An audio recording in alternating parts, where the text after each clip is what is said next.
Wikimedia Commons Labor Day became a federal holiday in 1894, after the Pullman strike. The bloody strike led to 30 deaths and millions of dollars in damage. The strike prompted Congress and U.S. President Grover Cleveland to establish the holiday. Labor Day tends to be a pretty low-key U.S. holiday. Workers across the country typically receive a Monday off to enjoy the unofficial end of summer and shop the sales. But the history behind the day is far more dramatic and charged than this modern-day observance suggests.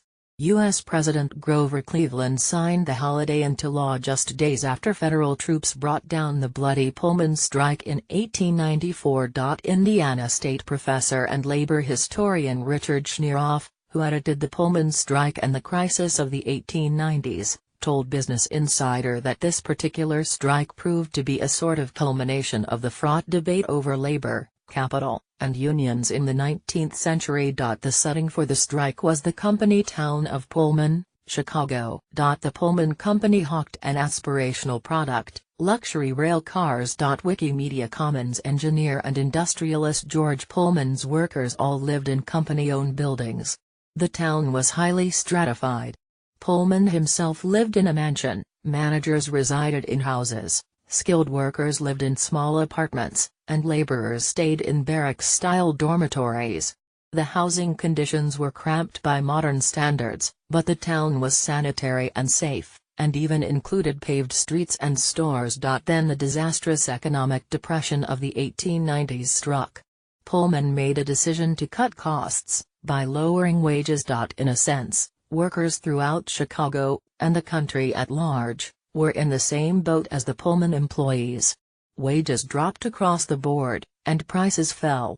However, after cutting pay by nearly 30%, Pullman refused to lower the rent on the company-owned buildings and the prices in the company-owned stores accordingly. Schneeroff said it became more and more difficult for the Pullman workers to support their families. Sympathy for the Pullman workers' plight spread throughout the city. Even the Chicago police took up collections for those affected. The workers ultimately launched a strike on May 11, 1894, receiving support from the American Railway Union. Immediately, different groups stepped in to intervene, including the Chicago Civic Foundations and the U.S. Conference of Mayors. But Pullman was unmoved.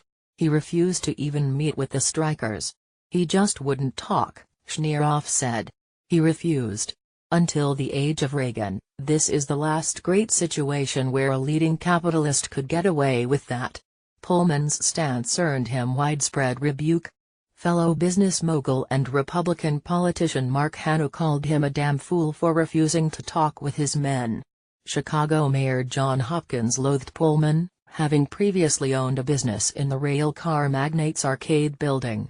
As a result, the local police did little to quell the growing unrest. The tension then escalated when Eugene Debs, president of the Nationwide American Railroad Union, ARU, declared that ARU members would no longer work on trains that included Pullman cars. The move would be widely criticized by other labor groups and the press, and the boycott would end up bringing the railroads west of Chicago to a standstill. According to Encyclopedia Britannica, 125,000 workers across 29 railroad companies quit their jobs rather than break the boycott. Wikimedia Commons When the railroad companies hired strikebreakers as replacements, strikers also took action. Schneeroff said it was common for working-class communities to come together to support striking workers. When they began running the trains, crowds of railroad workers would form to try to stop them from running, Schneeroff said. There was a lot of sympathy from people. They'd come out and try to help the railroad workers stop the trains. They might even be initiators of standing in front of the tracks and chucking pieces of coal and rocks and pieces of wood.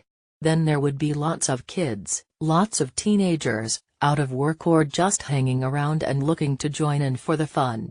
Things escalated from there. The General Managers Association, a group which represented 26 Chicago railroad companies, began to plan a counterattack. It asked Attorney General Richard Olney, a former railroad attorney, to intervene. Indianapolis federal courts granted him an injunction against the strike, on the grounds that law and order had broken down in Chicago. Pro-labor Illinois Governor John Peter Altgeld refused to authorize President Cleveland to send in federal troops, asserting that allegations of societal breakdown had been grossly exaggerated. But the federal government ultimately sent in soldiers to enforce the injunction. Meanwhile, the General Managers Association was able to deputize federal marshals to help put down the strike. The whole thing is the most